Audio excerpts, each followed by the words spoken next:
feliz, como una lombriz. El nuevo hombre. Dile al que tienes al lado, tú eres un nuevo hombre, tú eres una nueva mujer. Cuando digo hombre, no me refiero a la raza humana.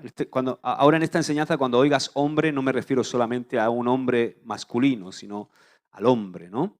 Tanto mujer como hombre.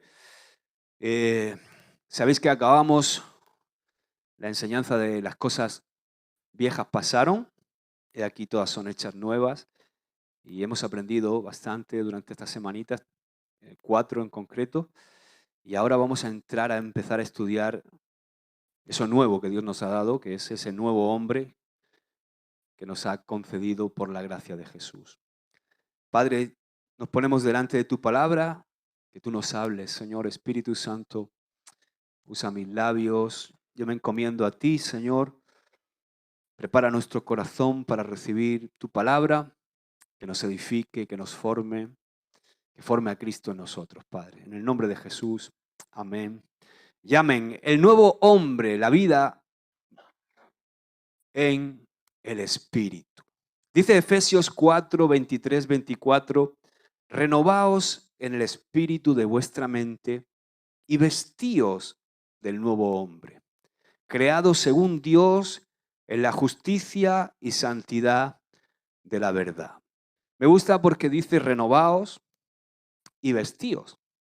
Son órdenes que implican una acción por nuestra parte. O sea, no es que nazco de nuevo y automáticamente estoy en el Espíritu y automáticamente el nuevo hombre, Cristo en mí, florece y se expresa, sino que yo tengo que hacer algo. Yo tengo que renovarme en el Espíritu y tengo que vestirme. Dios me da el vestido, pero yo tengo que ponérmelo, ¿verdad? Es como cuando te regalan una camisa, ¿no? Te la han regalado, pero te la tienes que poner. A veces, aunque no nos guste la camisa, ¿no? Y hay muchas veces en nuestro caminar cristiano en que algunas veces no queremos ponernos esta camisa, ¿no? Porque hay que morir a muchas cosas y nos cuesta ponernos esta camisa. Voy a volver a leerlo, Efesios 4, 23, 24. Renovaos en el espíritu de vuestra mente y vestíos del nuevo hombre. ¿De qué hay que vestirse? Del nuevo hombre creado según Dios en la justicia y santidad de la verdad. La obra del nuevo nacimiento o la regeneración es el milagro más poderoso que Dios ha hecho en tu vida. ¿Lo crees? ¿Por qué es el milagro más poderoso que ha hecho el Señor en tu vida? Porque imagínate que tú eres una persona que viene a la iglesia por primera vez, nunca has ido a una iglesia, entras a la iglesia y tienes una enfermedad y de repente hay un evangelista que está haciendo una campaña evangelística y tiene el don de sanidad y te hace salir al frente, ora por ti y eres sanada, no sé, de un cáncer. Vamos a poner una cosa heavy, una cosa muy fuerte, ¿verdad? De un cáncer. Eso es un milagro, ¿no? Un milagrazo que Dios te sane de un cáncer. Pero si no naces de nuevo, cuando mueras, ¿dónde vas a ir? No vas a estar con Dios.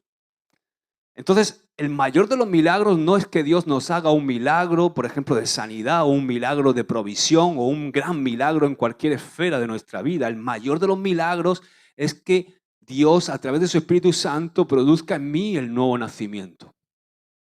¿Entiendes, verdad? O sea, nacer de nuevo es el mayor de los milagros porque es lo que me da acceso a la vida eterna, a estar juntamente con Cristo por la eternidad. Por eso la obra del nuevo nacimiento o de la regeneración es el milagro más poderoso que Dios ha hecho en nuestras vidas.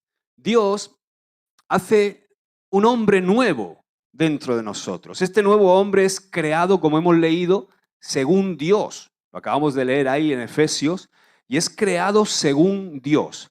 Este hombre nuevo posee una naturaleza espiritual que reside en nuestro interior y que se manifiesta en nosotros si andamos en el Espíritu. Dile al que tienes al lado, no siempre se manifiesta. O sea, el hombre nuevo posee una naturaleza espiritual que reside en nuestro interior, pero solamente se manifiesta si nosotros andamos en el Espíritu. ¿Qué quieres decir con esto, Josué? ¿Hay otra opción? Claro que hay. Ahora vamos a aprender sobre cuál es la otra opción que tenemos. La religión, por ejemplo, la religiosidad, incluidas también, por supuesto, la religión católica, sobre todo. No sé si sabes o has oído hablar de los ejercicios espirituales, ¿verdad? Mi abuela es católica, beata de estas, que yo sé que va a ir al cielo porque no ama otra cosa más que a Cristo, pero ella es católica, ¿entiendes? Y yo me acuerdo cuando yo era pequeño, dice, me voy de ejercicios espirituales. Y se iban ahí, se subían a la Fuensanta, se tiraban un fin de semana, o se iban a no sé dónde, y entonces venía mi abuela, que venía y te tirabas una semana con ella, y qué buena, que parece que la han cambiado entera mi abuela. ¿Eh? Pero a los 15 días, ¡que no me pise el rosá!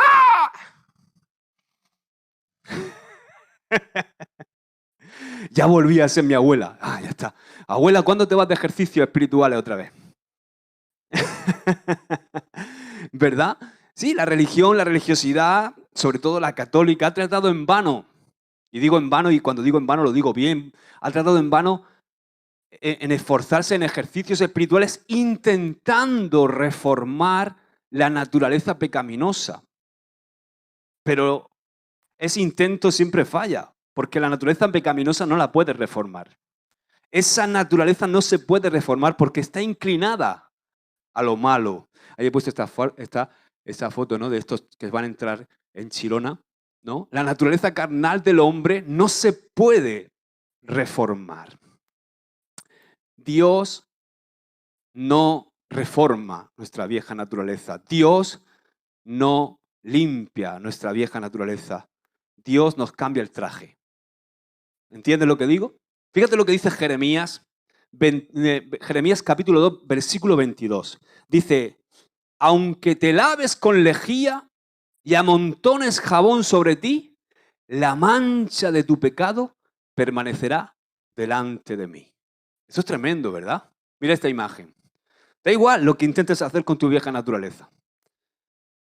Dios no lava nuestra camisa, no lava nuestro traje, nuestro viejo hombre. Él nos da uno nuevo. Por eso dice, vestíos con el nuevo hombre. Él no te da, no intenta reformar tu vieja naturaleza. Él dice, quítate eso, quítate esa vieja naturaleza y ponte la nueva que yo te doy en Cristo Jesús. Amén, aleluya. Dile al que tienes al lado, Dios me ha cambiado el traje, me ha cambiado la camisa. Amén. Ahora yo tengo que ponérmela. Jamás vas a poder reformar ese viejo tigre, como yo digo, que llevamos dentro, ¿no? Me gusta cómo lo dicen muchas veces pastores que vienen de allí, de Colombia, del otro lado del charco de Sudamérica, y ellos dicen que cuando les sale el indio, ¿no? A nosotros los españoles, Ginés, Miguel, nos sale el íbero, el íbero. Nos sale el íbero. Jamás vamos a poder cambiar el íbero o el indio. Por eso, Dios, en su sabiduría, en vez de hacer cambios con una naturaleza que, como sabéis y hemos estudiado, está viciada o está malograda, lo que hace Dios es crear una nueva que lleva su imagen. ¿Os acordáis cuando leímos Colosenses 3:10 que dice que la nueva naturaleza lleva la imagen de Dios?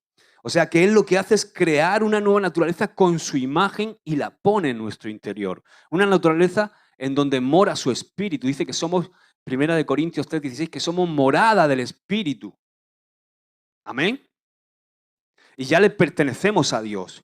Cuando nosotros nacemos de nuevo, automáticamente ese nuevo ser viene a morar dentro de cada uno de nosotros. Y ahí es donde viene la naturaleza de Dios a morar, porque la naturaleza de Dios no puede morar en una naturaleza que es tendenciosa al pecado. Es imposible que el Espíritu Santo venga a morar a nosotros en nuestra naturaleza caída. ¿Entiendes, verdad? Ahora, con la venida del Señor al mundo, entra en vigor la dispensación del cumplimiento de los tiempos. Estamos en el fin. Estamos en el fin y además estamos cerca, yo diría que estamos en el fin del fin. Estamos cerca de la segunda venida del Señor Jesús. Entonces, cuando Jesús entra en escena en la historia, entra en vigor la dispensación del cumplimiento de los tiempos y con su sangre Jesús dejó inaugurado el nuevo pacto de la gracia y de la misericordia de Dios. ¿Cuántos dan gloria a Dios por esto? Así que en este nuevo pacto, el Señor ha cumplido lo que prometió, por ejemplo, con el profeta Ezequiel.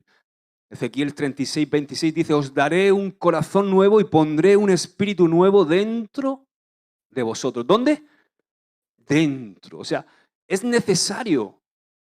Y esta es la mayor revelación que puedes tener como cristiano. Escúchame bien esto. Es necesario que tú entiendas que la naturaleza que Dios te ha dado no es una simple influencia o un cambio de conducta o una transformación, como he dicho antes, del viejo hombre. No, no, no.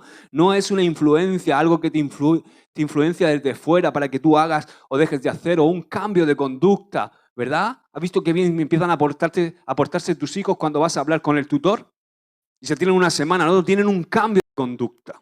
Pero luego enseguida el perro vuelve a su vómito. No es una influencia, es el Espíritu Santo, es una nueva naturaleza. Se trata de una nueva creación. Di conmigo, un nuevo hombre, mujer. ¿Quieres que te cuente una historia? Yo sé que ya la habéis oído, pero hay algunos que no. ¿La historia de la cerdita? ¿La conocéis? ¿No conoces la historia de la cerdita? ¡Vamos, Marco! Gracias, cariño. Yo no sé, es que... La historia de la cerdita. Bueno, Antonio tenía una cerdita. Mira qué bonita. Y tenía su cerdita, le encantaba vestirla así, con su unicornio, con su trajecito. ¿Cómo se llama esto? ¿Un tutú? ¿Un tul? Un tul. Y la perfumaba, la metía en la bañera, la bañaba. Así como tiene Michelle su conejo ese. ¿Cómo se llama? ¿Tu conejo de India ese? ¿Eh? ¿Abril? ¿Por qué no se llama Mayo? Se llama Abril, ¿no? Abril. Bueno, pues este Abril, pero en cerdo, ¿vale? Y fíjate, ahí la tiene. Entonces Antonio tenía su cerdita, la enjabonaba, se la metía, le ponía perfume, le depilaba los sobacos. O sea, la tenía. ¡Buah! Y la tenía siempre por casa, por casa, por casa. Entonces él se iba a trabajar y cerraba y dejaba la cerda. Luego cuando volvía, estaba con la cerda, la volvía a lavar, le daba de comer, la tenía bien cuidadita, la cerda estaba ahí. Un día Antonio salió rápido a trabajar, era un día lluvioso, y salió rápido porque llegaba tarde, y entonces cuando abre la puerta sale corriendo y resulta que al cerrar la puerta no la cerró bien y la dejó entornada. Y él fue al trabajo, día lluvioso, atasco, salió de trabajar, seguía lloviendo, atasco, y cuando llega a casa, que no sabéis dónde estaba la cerda. Ahí, mírala. Ahí estaba la cerda, revolcándose en el barro, en el lodo, ¡buah! Dando vueltas, retorciéndose. Y este hombre cuando llegó dijo, ¡ay! Abril, digo mayo, ¿qué ha hecho? Intentó meterla para adentro, pero ¿qué hizo la cerda? Actuó según su naturaleza, porque la naturaleza de la cerda es revolcarse en el barro, así como la naturaleza de nuestro viejo hombre, de nuestra vieja mujer es revolcarse en el pecado. Entonces, ¿qué quiero decir con esto? Que a veces la religiosidad o el legalismo religioso ha intentado, de alguna manera, encerrarnos dentro de un sistema donde nos perfuman, donde nos maquillan, donde hacen todo para que parezcamos cristianos y olamos bien, pero no nos cambian el corazón, no nos cambian el interior, no nos enseñan que el nuevo nacimiento es que Cristo y su Espíritu Santo vienen a morar dentro de nosotros y nos cambia el corazón. No es un cambio, un maquillaje externo, sino es la transformación interna que provoca un cambio exterior. ¿Entiendes, verdad? O sea, no se trata de maquillar a la cerda, es cambiarle la naturaleza a la cerda. Por eso pasa que hay un montón de iglesias y lugares donde se congregan un montón de cerdos, digo, un montón de cristianos que no tienen el corazón cambiado o que no entienden la obra del nuevo nacimiento y que cuando se les abre la puerta del legalismo de no hagas esto, no toques esto, no mires esto, salen ¡bum!, disparados a revolcarse en el pecado. Pero qué hermoso es cuando entendemos que Dios nos cambia el corazón. Que ya no es algo externo, sino que es algo interno que produce un cambio duradero y verdadero, genuino en nuestra vida. ¿Amén? ¿Entiende la historia de mi amiga, no la cerdita Abril? Ya se ha quedado con el nombre. Esta es la razón por la que Pablo nos insiste, continuamente nos insiste Pablo que andemos en el Espíritu y que no satisfagamos los deseos de la carne, ¿verdad? Ahora, vamos ahora a estudiar lo que la Biblia nos enseña acerca del nuevo hombre. Y vamos a ver esto, ¿no? En estas semanas que vamos a empezar ahora, lo que la Biblia nos enseña acerca del nuevo hombre, número 1, su naturaleza es espiritual. Di conmigo, la naturaleza del nuevo hombre es espiritual. El nuevo hombre fue creado según Dios. Dilo conmigo, el nuevo hombre, muy bien, fue creado según Dios. El nuevo hombre fue creado para buenas obras. Di conmigo, el nuevo hombre fue creado para buenas obras.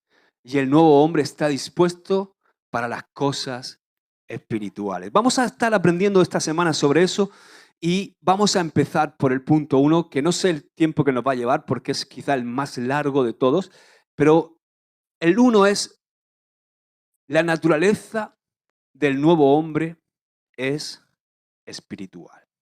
El hombre nuevo nace del espíritu. Por eso se llama el espiritual. Jesús dijo en Juan 3:6, lo que es nacido de la carne, carne es. Y lo que es nacido del espíritu, espíritu es. Juan 4:24 nos dice que Dios es espíritu. Por tanto, si Dios es espíritu, su naturaleza es espiritual. Amén. Aprendimos la semana pasada que Dios dice primera de Pedro 1:4 que Dios nos ha hecho participantes de su naturaleza divina. Esto fue lo que los profetas y reyes quisieron ver y no vieron. ¿Os acordáis del texto de Mateo 13:17 cuando dice que los profetas y los reyes quisieron ver y no pudieron ver? Pues lo que quisieron ver es la obra del Espíritu Santo haciéndonos nacer de nuevo. Aleluya. Isaías 43:10, mira lo que dice. Vosotros sois mis testigos, dice el Señor, y mi siervo que yo escogí, para que me conozcáis y creáis y entendáis que yo mismo soy. Antes de mí no fue formado Dios, ni lo será después de mí. O sea, la naturaleza espiritual que Dios nos da es la que nos capacita para creerle, conocerle y entenderle. O sea, ¿qué quieres decir con esto, Josué? Que si yo no tengo la naturaleza espiritual, es muy difícil que yo esté capacitado para poder creerle a Dios, para poder conocerle y mucho menos para entenderle. Efesios dice que el nuevo hombre, hemos leído ahí en Efesios 4:24, es creado según Dios en la justicia y santidad de la verdad. Ahora mira lo que dice Efesios 3:18 y 19. Mira, para que seáis plenamente capaces de comprender con todos los santos cuál sea la anchura, la longitud, la profundidad, la altura y de conocer el amor de Cristo que excede a todo conocimiento para que seáis llenos de toda la plenitud de Dios. Me encanta. O sea, ser creados a su semejanza nos da ojos para poder verle, nos da oídos para poder oírle y nos da un corazón para poder entender la plenitud de Dios. Y en ese trabajo estamos. Ese es mi anhelo cada día. Seguir conociendo esa plenitud. Seguir teniendo el oído fino para intentar escucharle, los ojos espirituales bien abiertos y el corazón bien dispuesto para comprender a mi Dios. ¿Y el tuyo es ese? Amén. Dice 1 Corintios 6:17 que el hombre nuevo es un espíritu con el Señor. Me gusta mucho. Pero el que se une al Señor, ¿qué? Un espíritu es con Él. Dile al que tienes al lado, tú eres un espíritu con Dios. Ahora, ¿qué implicación tiene esto? ¿Qué implicación tiene esto? ¿Qué implica esto? Pues esto implica ni más ni menos que tener la naturaleza de Dios implica que podemos pensar como Dios, que podemos hablar como Dios y que podemos vivir como Dios quiere. Ahora, no te confundas. Estoy hablando de que podemos ser moralmente como Dios. Nadie va a ser como Dios. Dios solo hay uno y es el creador de todo. Dios todopoderoso, omnipotente, omnipresente y omnisciente. Él es el que sustenta todas las cosas con su palabra y como Él no hay otro. Pero tú y yo, en el Espíritu, podemos ser moralmente como Dios. Por eso he dicho que podemos hablar como Dios, pensar como Dios y vivir como Dios quiere que vivamos. ¿Amén? ¿Lo entiendes, verdad? Hay un dicho muy conocido de Publio Terencio Africano en una obra que fue una obra de teatral. Era yo lo diré, un compositor de teatro romano, el teatro romano. Un siglo antes de que Cristo naciera, hizo una obra muy famosa y el protagonista de esa obra, de esa comedia, dijo esta frase: soy humano y nada humano me es ajeno. ¿Entiendes lo que quiere decir? O sea, el ser hombres, el ser humanos, tú eres humano, yo también, todavía. Así que el ser humano o el ser hombre nos hace conocer y participar de todo lo que es un hombre. El ser mujer me hace participar y conocer todo lo que es una mujer. Cómo piensa, cómo siente, cómo actúa, porque compartimos su misma naturaleza. Todos los que estamos aquí compartimos la misma naturaleza, la naturaleza humana. ¿Verdad? Y eso es lo que quiere decir este Publio Terencio Africano.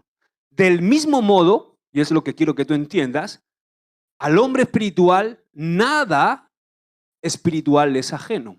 O como diría Héctor Rocha, al hombre espiritual nada le pilla de sorpresa en cuanto a lo espiritual. Un hombre espiritual piensa en el espíritu, un hombre espiritual habla en el espíritu. Mira, para que lo veas más fácil, luego os pasaré la presentación, ¿vale?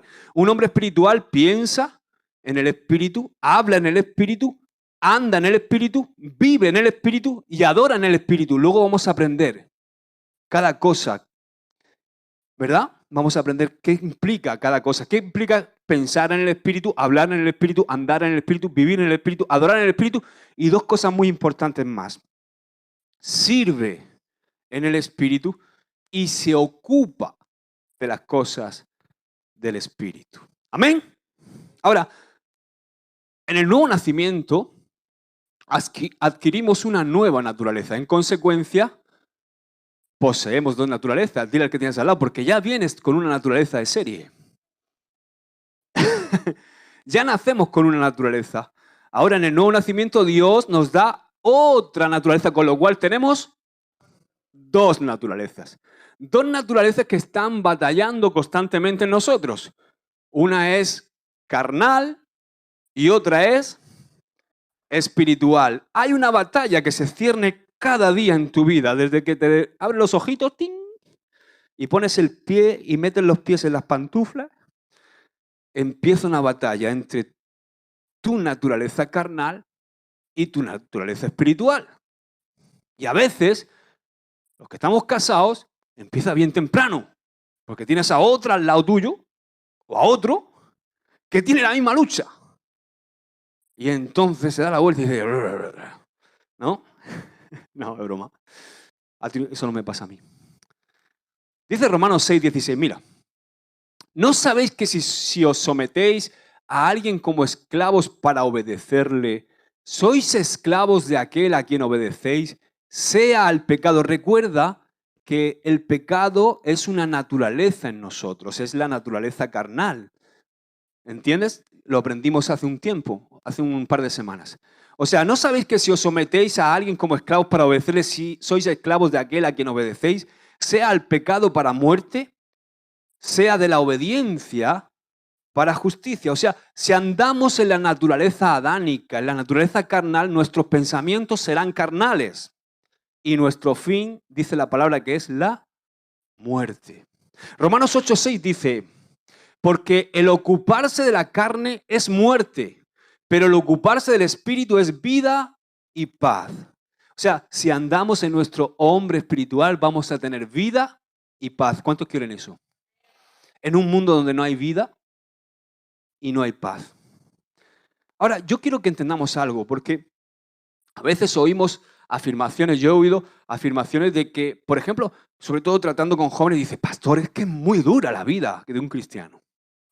Y yo quiero que hoy rechacemos esas afirmaciones que dicen que la vida cristiana es una carga y que es como andar con una cruz al hombro o andar con una gran piedra, porque eso es falso. La vida cristiana, si la vida cristiana está haciendo eso para ti, tienes que revisar tu credo, tienes que revisar tu fe y tienes que pedirme una cita.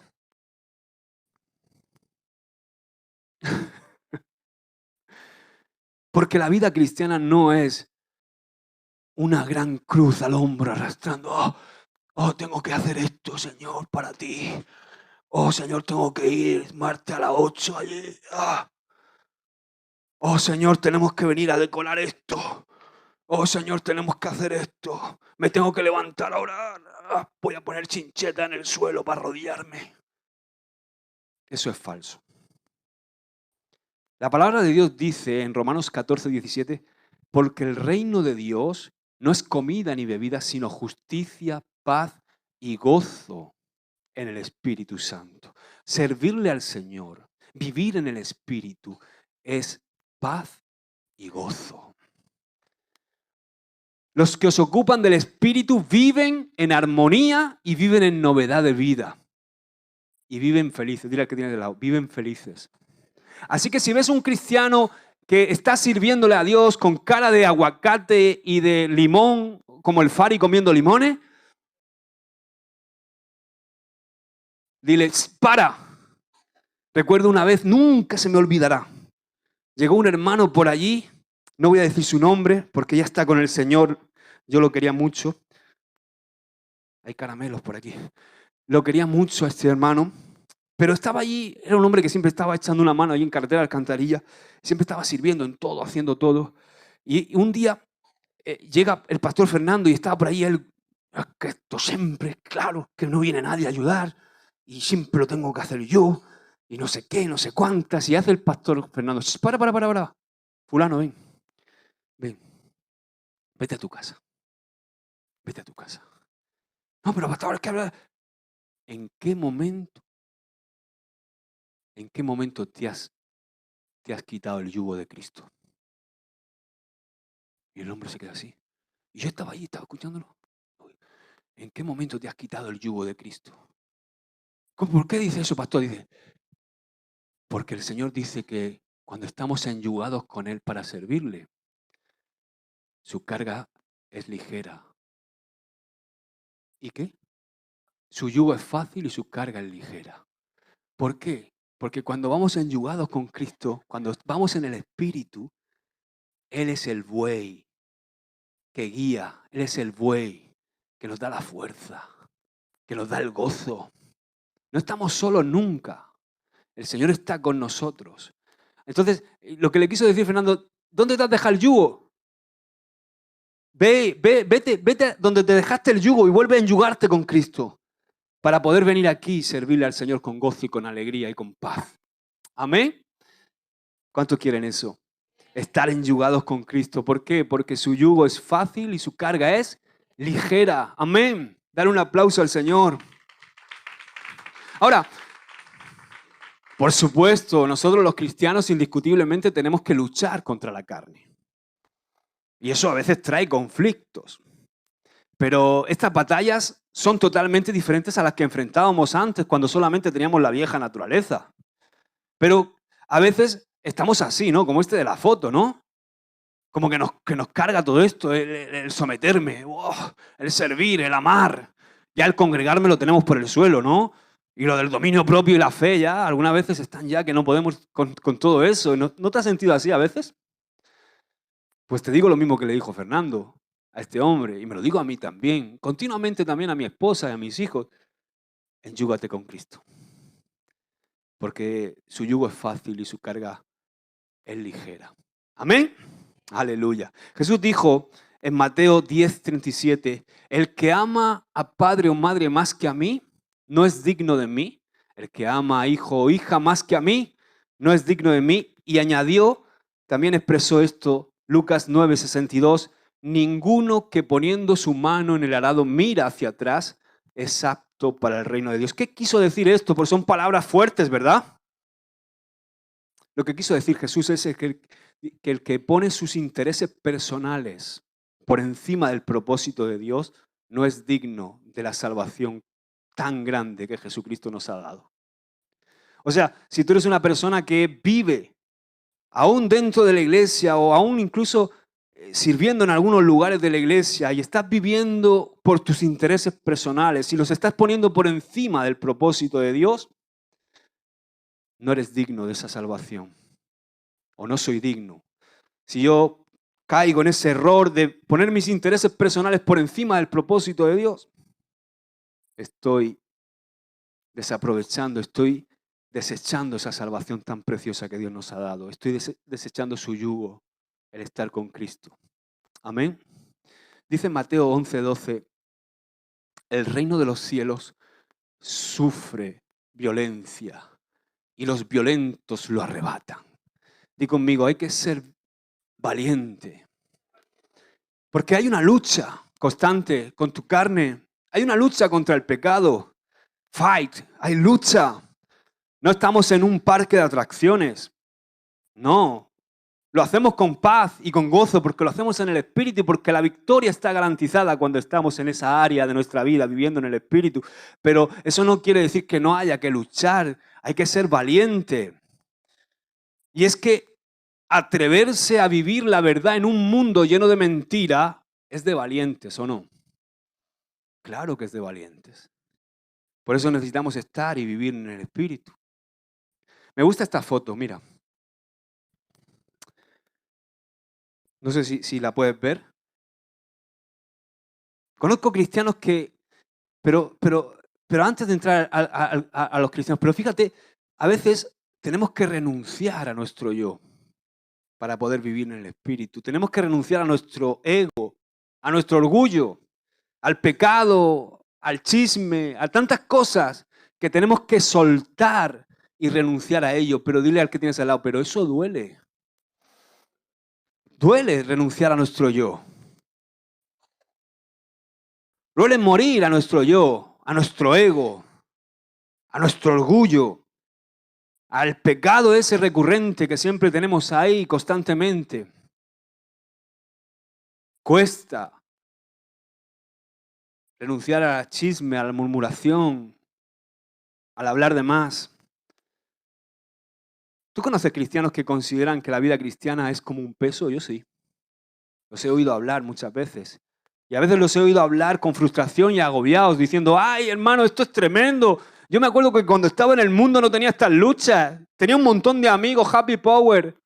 Todo me iba bien, prosperaba en todo lo que hacía. Pero desde que soy cristiano, oye, esto es una guerra terrible, claro, estás luchando contra ti mismo.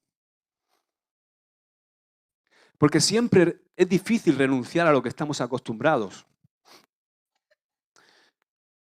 Es difícil aprender las cosas nuevas que tienen que sustituir las viejas.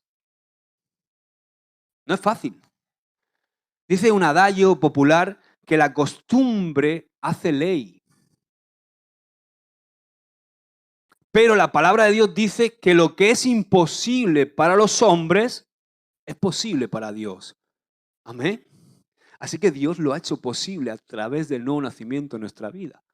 Ahora, yo entiendo, es comprensible que el andar en el Espíritu sin satisfacer nuestros deseos carnales nos causa ciertos padecimientos a los que no estábamos acostumbrados quizá antes. Y es que después de estar toda una vida en nuestras mañas, en nuestras maquinaciones, haciendo y deshaciendo como nosotros queremos, muertos quizá a lo espiritual o viviendo una religiosidad, satisfaciendo nuestros propios deseos, ejercitando nuestros sentidos en la egolatría, en el ego, en la vanidad, en la incredulidad, en creerme algo, aborreciendo lo bueno, llamando los deleites más que a Dios, teniendo quizá apariencia incluso de piedad, pero negando la eficacia de ella con nuestras acciones, siendo corruptos de entendimiento en muchas ocasiones y réprobos en cuanto a la fe, cuesta, ¿verdad? Cuesta. Y resulta que de repente brote ahora en nuestra nueva naturaleza, esa que Dios ha puesto en nosotros, el deseo inefable de servirle a Dios, de repente echa por el suelo nuestra plataforma. Es como que el piso sobre el que hemos andado, nuestra carne toda la vida, empieza a tambalearse. Morir a la carne es doloroso. Mira este. Morir a la carne es doloroso. Queremos morir muchas veces a nuestras cosas y nos cuesta. Pero es lo mejor que podemos hacer. Porque cuando tú y yo nos disponemos a vivir el Evangelio íntegramente, podemos decir, como dijo Pablo, ya no vivo yo. ¿Puedes decirlo conmigo? Ya no vivo yo, mas vive Cristo en mí. Y lo que ahora vivo en la carne, lo vivo en la fe. ¿En qué? En la fe, porque esto es por fe del Hijo de Dios, el cual me amó y se entregó a sí mismo por mí. Ahora, esta es la imagen que a mí me venía cuando estaba preparando este mensaje, como una ilustración. Esta situación que enfrentamos nosotros los cristianos, yo la quería comparar a esto. Podemos compararla con el momento en que un avión emprende el vuelo, despega. Siendo el avión, quiero que lo veas, el avión significa o es un tipo de nuestra vida cristiana. Entonces, hay un momento en donde nuestra vida cristiana tiene que despegar, tiene que elevarse, porque no podemos quedarnos en lo terrenal. Ahora, cuando ese avión apenas sale y comienza a elevarse, todo el que sabe un poquito de aviación sabe que hay dos momentos críticos en la navegación aérea. Uno es el despegue y el otro es el aterrizaje. Son los dos momentos más complicados dentro de la aviación. ¿Por qué? Porque ese aparato tan pesado tiene que romper la inercia y la ley de la gravedad a través de la ley de la elevación.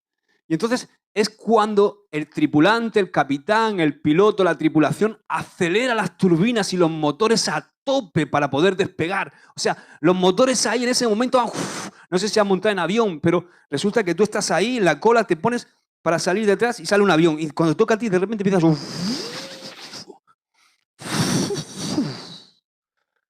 Las turbinas, notas si te tocan el ala, ahí es donde más se oye, ¿verdad?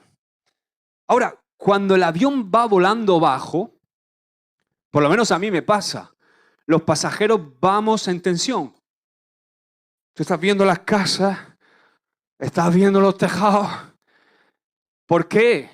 Estás en tensión porque sabes que es un momento crítico que te puede estrellar, verse el suelo muy cerca. ¿Sí o no? Volar bajo no solamente constituye un peligro, sino que es un gran esfuerzo para la aeronave, o sea, para el avión. Porque cuando está volando bajo, necesita un gran esfuerzo para seguir elevándose. Pero ¿qué pasa cuando el avión alcanza una altura de 10.000 metros? Resulta que ya la tripulación pone el piloto automático y hasta se van a tomarse un café y salen por ahí a saludar a la gente. La nave, el avión ya no necesita conducción humana. ¿Por qué? Porque ahí arriba pone el piloto automático y los vientos mantienen el avión planeando. Incluso, fijaos que los pilotos y todas las compañías... ¿De qué os reí? Todas las compañías aéreas conocen o hay en el mundo vientos que son vientos y son como autopistas que los aviones toman, por ejemplo, para llegar antes. Cuando cruzan el Atlántico, van por la parte de arriba que enganchan unas corrientes de aire y son llevadas, el avión es llevada por esas corrientes de aire e incluso llegan una hora antes. Porque ya no necesitan toda la fuerza del motor. Ya solamente se dejan llevar por los vientos. ¿Amén? Ahora, volar bajo no favorece al avión. ¿Por qué? Porque tiene que ejercer una gran fuerza para romper la ley de la gravedad y tomar altura, pero cuando alcanza una altura es diferente. ¿Y sabes qué? Dios habita en las alturas. Por eso, si queremos que nuestra vida cristiana no se convierta en una carga, en un ¡uy! Con las turbinas a tope todo el día. ¿verdad? Con el motor a punto de petar. Tenemos que elevarnos en el Espíritu. Tenemos que andar en el Espíritu y tenemos que crecer en el Espíritu. Mira, volar bajo, aplicándolo, es estar en lo terrenal. Es estar en lo bajo. Estar siempre con esa actitud, mirando siempre las cosas desde una perspectiva humana, mirando todo con recelo, mirándolo todo con escepticismo, mirando todo, hoy esto que me están haciendo, o esto que estoy, o por qué hará esto, por qué hará lo otro. Estar en lo bajo, estar en la carne, en el ámbito de la carne, favorece la carne, hace que crezca la envidia, que crezca el rencor, que crezca el odio, que crezca la desconfianza, que crezca la falta de fe, la incredulidad. Lo de Dios se hace pesado cuando volamos bajo. Venir a una reunión se te hace pesado. Hacer esto se te hace un mundo. Que el pastor te diga, se te hace un mundo. Que el hermano te ha mirado mal, se te hace un mundo. Estás volando bajo. Todo es a base de motor. Ahora, volar alto es estar centrado en lo del cielo. Es estar en las alturas. No es ser alguien que moralmente es más alto, no. Sino cuanto más alto estás, más humilde eres. Porque ya no pilotas tú, sino que pilota el Espíritu Santo en tu vida. Él es el que te lleva con su neuma, con su viento. Estar en lo de arriba, pendiente de lo que Dios quiere, intentando escuchar, como estaba Juan pegadito al corazón de Jesús, escuchar lo que quiere Dios para nosotros y para su iglesia y para tu vida. Favorece la vida en el Espíritu. El volar alto, lo de Dios se hace fácil, se hace ligero, no se hace algo pesado. Amén. Tomemos las alas del Espíritu y volemos en los cielos como el águila. Amén. El águila puede volar unas distancias impresionantes sin apenas esfuerzo cuando toma altura. Claro, le cuesta salir, pero cuando ya está arriba, simplemente puede tirarse horas y horas sin hacer ningún esfuerzo, simplemente dejándose llevar por el viento. Cuanto más nosotros si nos dejamos llevar por el viento del Espíritu. ¿Sabes? Cuanto más profundizamos en la vida del Espíritu y cuanto más andamos en la naturaleza nueva que Dios nos ha dado, menos vamos a sentir los impactos de la vida. Yo esto es algo que he comprobado y que tienes que aplicar a tu vida. Cuanto más profundizas en la vida del Espíritu, cuanto más andas en el nuevo hombre, revestido del nuevo hombre o de la nueva mujer, menos te afecta todo lo demás. Es como una armadura, es como esa piel. ¿Has visto la piel de los cocodrilos? Que te pones a clavarle y se dobla el cuchillo, dices tú, madre mía. En cambio, si no profundizamos en la vida del Espíritu, si andamos siempre en la carne, tenemos piel de melocotón. Todo nos daña, todo nos ofende, todo nos parece un mundo, todo. Y estamos siempre... Todo nos afecta, todos los impactos, que viene una cosa, que viene una enfermedad, que he perdido el trabajo, que viene una mala racha económica, que viene, y entonces nos convertimos en esos cristianos montaña rusa, que lo mismo estamos arriba que luego estamos abajo. No somos constantes. Divagan. ¿Sabes? El término divagar me hace mucha gracia porque en la palabra original, en el texto original, divagar, esa palabra significa saltar de rama en rama como un mono.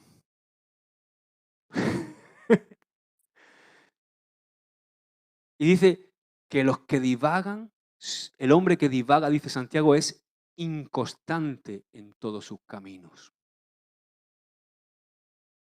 Un día arriba, un día abajo.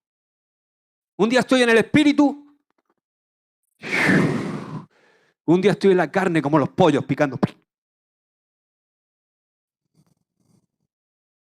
Pero cuanto más profundizamos en la vida del Espíritu, cuanto más andamos en la nueva naturaleza que Dios nos ha dado, somos más fuertes, somos más indestructibles, somos más que vencedores en Cristo Jesús.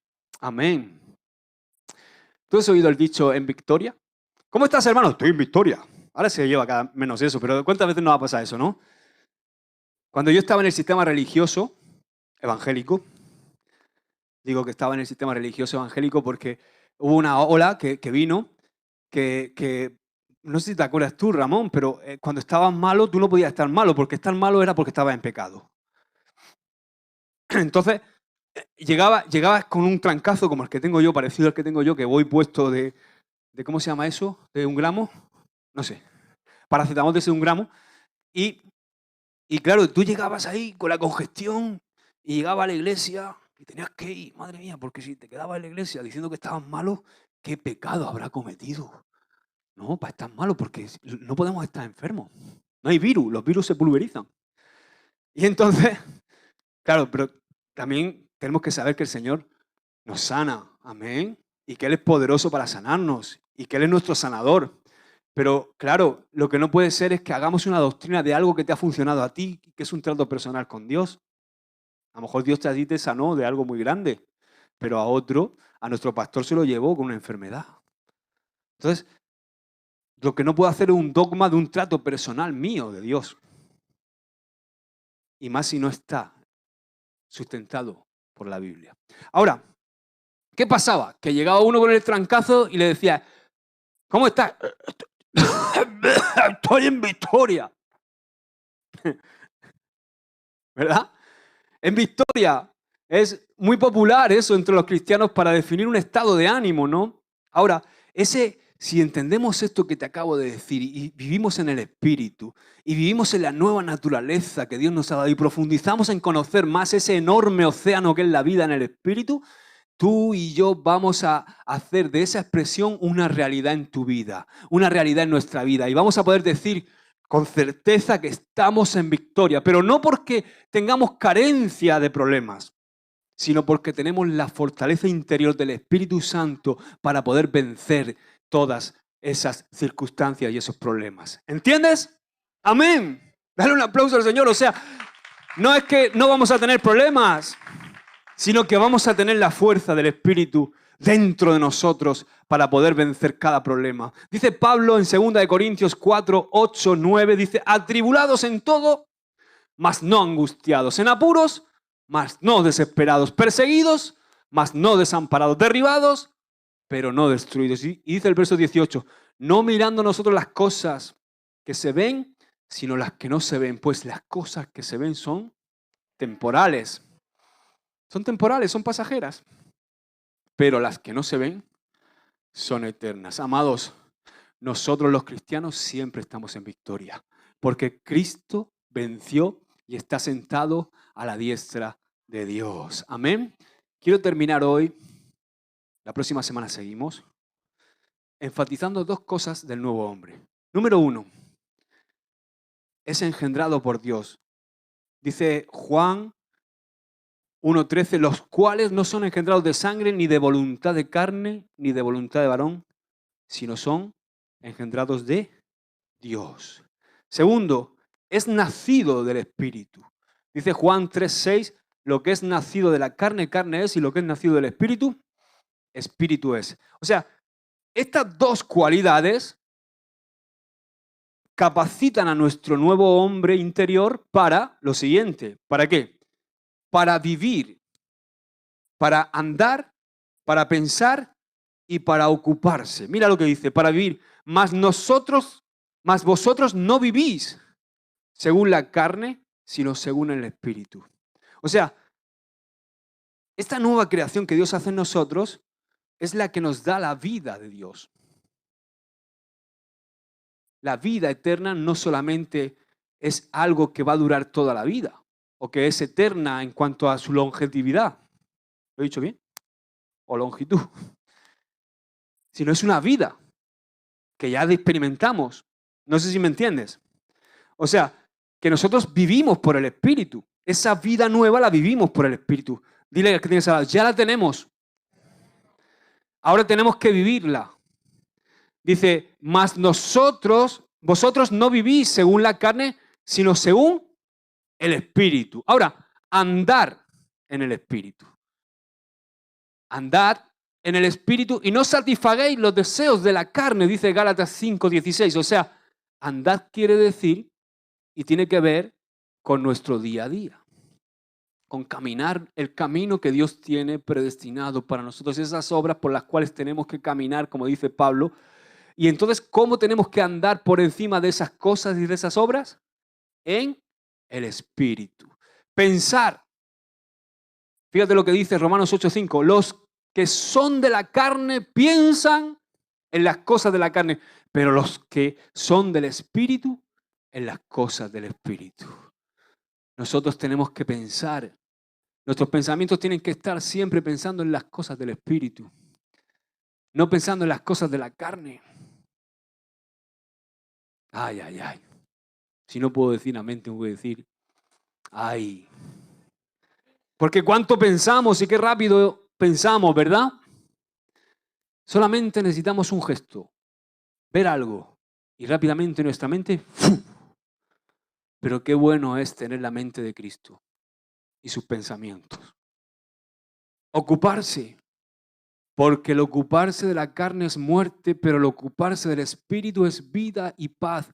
Dile al que tienes al lado, te felicito, hermano, porque tú esta noche te estás ocupando de las cosas del Espíritu. Ocuparse de las cosas del Espíritu es ocuparse en alimentar tu espíritu, en fortalecer tu espíritu, en buscar el rostro de Dios, en tener una relación personal con Él, en oración, en ayuno, congregándote y, ¿qué más? Sirviendo al Señor. Amén. Así que gloria a Dios. Amén. ¿Cuántos están contentos? Yo estoy contento. Den un aplauso al Señor. La semana que viene seguimos aprendiendo sobre la vida del Espíritu. Señor, te damos gracias por tu palabra.